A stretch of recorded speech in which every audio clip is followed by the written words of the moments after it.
Chapter 67. Michael.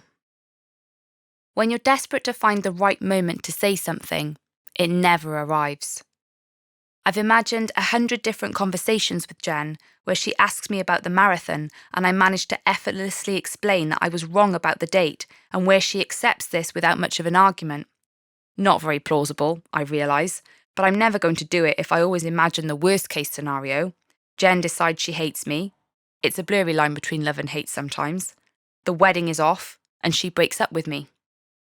The thing is, Jen is quite an emotional person. She doesn't necessarily think about the pragmatic side. I've seen her eyes burning with anger at David, and there's a list of offences she has never forgiven him for.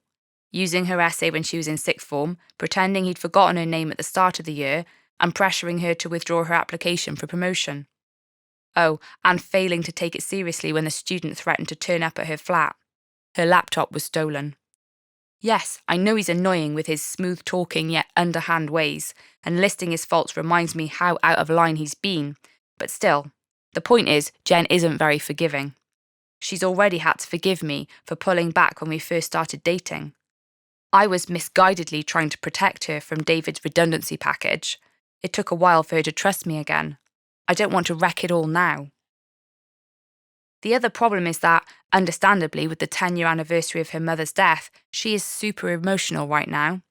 I brought tissues and an umbrella to the cemetery, and it's like Wuthering Heights out here with the rain lashing against our faces. Jen's favourite novel. I think she wishes I was more like Heathcliff, although I would argue that the sociopathic elements of my character are not to be encouraged. Chevy seems a refreshing tonic to this depressing situation. Jen's been stuck in the grey-littered streets of Widlock all her life. I think part of the reason she struggles so much with her mum's decision to leave is that in some ways she envies her, though she would never admit that. But Chevy brings sympathy. She's mourning the loss of her sister too. She also brings the sense of a wider world beyond this place, with her Jamaican lilt and her different way of seeing the world. "That was beautiful," she says approvingly after I read out a poem. "Now let's get out of this rain." We drive back to Jen's dad's house, and she makes this amazing fried chicken, all the time relaying anecdotes about Jamaica and Pearl, Jen's mum. I can see Jen struggling to shake off the heaviness of the cemetery. Katie seems more at ease, laughing at Chevy. Their dad is quiet, but surprisingly relaxed as Chevy finds her own way around his kitchen. He isn't bothered by the mess. He's glad that she's there, happy to share in her memories. "Now I want to hear about this wedding," Chevy says, opening cupboard doors until she finds the seasoning she wants. "I may be able to change my flight so that I can come." I smile, my guilt at filling most of the guest list allayed somewhat. "That's fantastic," I say. "Where is it?" Chevy asks. "In the town where I grew up," I explain, "on the coast." I fill her in with more details while Jen sips her tea and looks out of the window. Katie starts chipping in with the things she's been organising. "We don't have a florist yet," she finishes. "Hang on, let me check the date," Chevy says, tapping on her phone screen.